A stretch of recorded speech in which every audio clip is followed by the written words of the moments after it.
최근 여의도 정가에 다시 화제가 되고 있는 이름이 있습니다. 바로 박근혜 전 대통령입니다. 그런데 그 시대 정신에 어긋나게 말이죠. 친박당 생깁니다. 앞으로 두고 보세요. 한국당이 말이죠. 인적 청산하면은 친박이 나갈 거 아니에요? 원내대표 선거 그리고 두 달 앞으로 바짝 다가온 전당대회까지 자유한국당 내에 폭탄이 여전히 존재하는 가운데 자, 박근혜 전 대통령의 석방 요구에 한국당 살생부, 심지어 친박신당이라는 말까지 꿈틀대고 있는 상황입니다. 증거 인멸의 여지도 없고 이미 재판 다 받고 있기 때문에 기소는 다 끝났고 이거 석방을 요구할 의사가 없느냐 이런 제안을 했습니다. 그래서 그 얼마든지 할 수 있다. 내가 앞장서겠다. 박근혜 전 대통령의 이름을 가장 먼저 꺼낸 사람은 김무성 의원입니다. 아마 보수 통합을 염두하고 카드를 꺼내 들은 것 같은데 반응이 영 시원치가 않은 것 같습니다. 김무성 대표가 제일 처음을 꺼냈다고 해도 될지 모르겠지만 네. 어쨌든 뭐 그 얘기가 나온 사람 중에서 가장 정치적 거물이 이제 김무성 네. 전 대표니까 뭐 그런 표현들을 하는 것 같은데 조금 전 이제 그 영상 보셨잖아요. 김무성 전 대표 얘기. 그 다음에 한마디가 더 있어요. 처음에 이게 보도됐을 때는 석방 촉구 결의안을 내겠다 이렇게 나왔거든요. 네. 김무성 전 대표 얘기는 그건 아니다. 그 토론에 갔는데 누군가가 박근혜 전 대통령이나 이명박 전 대통령 석방 얘기를 묻길래 그러면 그동안 앞장서 뭐 해보자 이렇게 얘기를 한 거지. 이명박 박근혜 두 전직 대통령 석방 결의안 뭐 이거를 뭐 한다 이거는 아니라고 이제 본인이 얘기를 하는데 어찌됐건 간에 뭐 표현상의 차이는 있지만 박근혜 전 대통령 것뿐만 이명박 전 대통령 얘기도 들어가는 거예요 저기에는. 근데 유독 지금 뭐 친이계보다는 친박계가 많으니까 네. 박근혜 전 대통령만 포커스가 맞춰 있는데 어쨌든 김무성 전 대표 입법 비박계 복당파 입장에서 보면 이번 원내대표 선거뿐만 아니라 다른 당대표 선거에 있어서 박근혜 전 대통령의 탄핵과 관련된 문제가 어쨌든 핵심 아젠다 떠오를 수는 있어요. 네. 그걸 막아내야 되는 측면이 있거든요. 당내선, 이게 당 외부 전체 국민 대상으로 하는 게 아니라 당원 대상으로 당내 선거입니다. 그러니까 당내 이슈는 외부에서 보는 건 좀 다를 수 있어요. 그러니까 박근혜 전 대통령 탄핵 문제에 공격이 들어왔을 때 사실은 방어막이 좀 필요하거든요. 아마 그 방어막을 선제적으로 치는 차원에서 아마 저런 얘기들을 좀 꺼내지 않았을까 싶어요. 네. 그러니까 뭐 비판하는 쪽에서는 뭐 저기 보시면 뭐 표심노린 선거 전략이다 수가 뻔히 보이는 정치적 쇼라고들은 뭐 비판을 할 수는 있는데 김무성 대표 입장에서 저 문제를 뭐 그냥 또 위험을 넘어갈 수 없는 그런 좀 네. 측면들이 있죠. 자, 더욱이 문제는요. 박근혜 전 대통령의 석방 요구를 친박이 아니라 비박계가 먼저 꺼내 들었다는 겁니다. 이 때문에 친박계는 오히려 이 보수 통합의 요구가 불쾌할 뿐입니다. 탈당했다가 또 다시 돌아온 분들이 자 우리가 탄핵에 관해서 솔직하게 자기 고해성사를 해야 되지 않느냐. 그때 탄핵을 했던 거는 정말 좀 미안하다. 진정성을 의심받을 수밖에 없고요. 네네.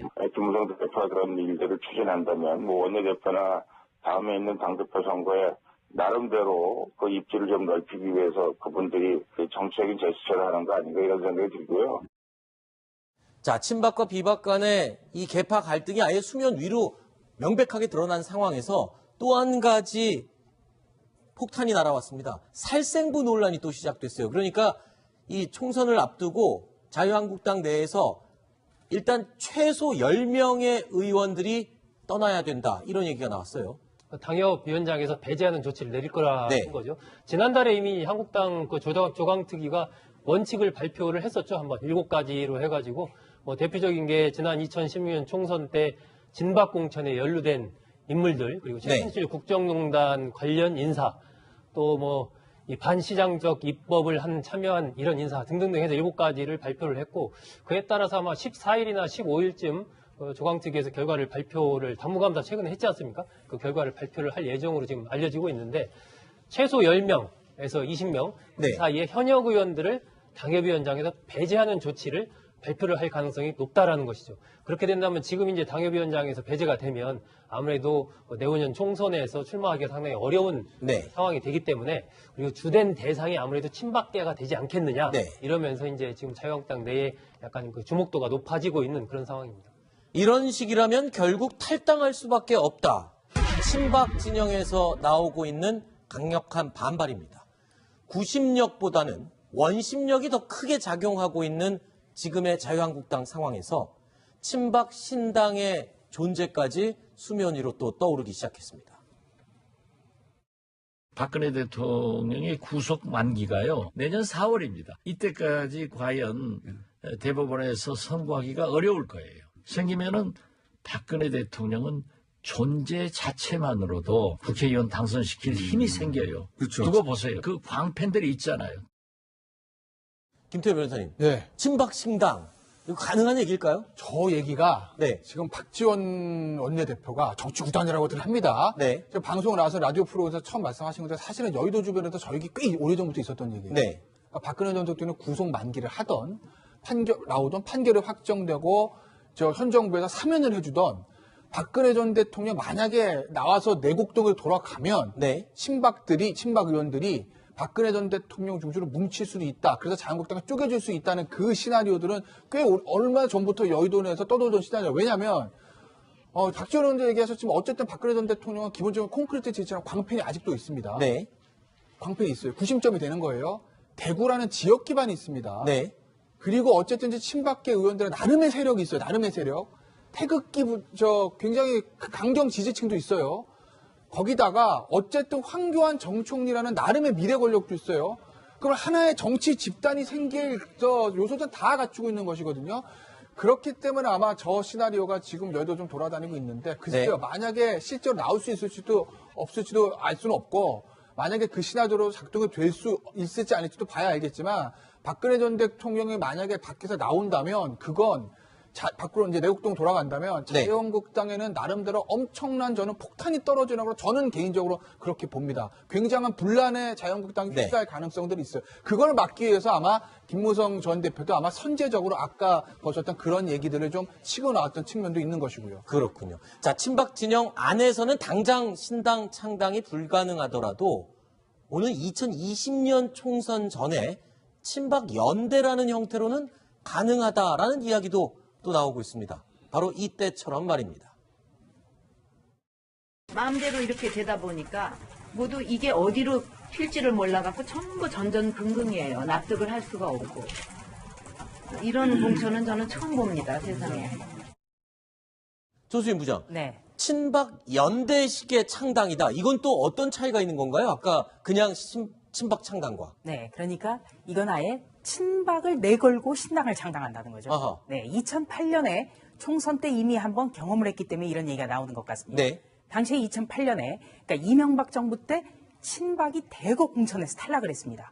이분들이 탈당을 해서 친박 연대라고 아예 당명을 정한 거죠. 네. 당명 이름 자체가 그랬죠. 친박 연대였습니다. 여기에서 급조된 정당이었음에도 불구하고 지역구 6석을 비롯해서 총 14석을 석권하면서 굉장히 돌풍을 일으켰습니다. 네. 그런데 문제는 2008년 당시 상황은 박근혜 전 대통령이 굉장히 인기가 있었던 시절이에요. 네. 그리고 이 탈당을 하려면 우선 어떤 식으로 탈당을 하더라도 그 사람의 굉장히 개인적인 능력, 그러니까 어디다 무슨 간판으로 나가도 살아서 돌아올 수 있다는 경쟁력이 있어야 되는데 네. 지금 한국당의 과연 친박 중에 이런 분이 있을까? 아하. 네, 이런 것도 관전 포인트고요. 또 하나는 지금 박정희 전 대통령의 고향인 구미에서조차 민주당의 시장이 나온 상황이에요. 네. 예전하고 굉장히 달라졌습니다. 그래서 유일하게 변수는 어떻게 보면 문재인 대통령의 국정 운영 방식에 대해서 박근혜 정부와 무엇이 다르냐. 네. 이런 비판이 고조되면 아하. 이런 가능성도 있을 수 있겠다. 배제할 수는 이렇게 없군요. 진단할 수 있겠습니다. 네. 저는 이미 대한애국당이 존재를 하지 않습니까? 네. 그러니까 뭐 이제 친박 의원들이 예를 들면 그런 부분에 반발해서 저기 한다면 대한애국당으로 입당하면 될 것이고 신당이 창당한다? 저는 그 시도 성공하지 못할 것이다. 아하. 그것이 뭐 어떤 그런 형식으로 돼서 될지는 모르겠지만 지금 국민들의 바라보는 어떤 의식의 수준 이런 것들이 네. 2008년 당시와는 엄청나게 다르기 때문에 네. 오히려 다음번 총선에서 그런 식으로 해서 나온다고 하면 분명하게 정치적으로 이미 힘이 없다라는 부분을 보여주는 그런 결과밖에 안 되고 알겠습니다. 박근혜 전 대통령 같은 경우도 2008년에는 후광효과 미래 권력이 있어죠. 지금은 이미 탄핵당해서 감옥에 가 있는 네. 상황인데 그런 부분이 얼마나 정치적으로 힘을 받겠습니까? 저는 어려울 알겠습니다. 거라고 봅니다.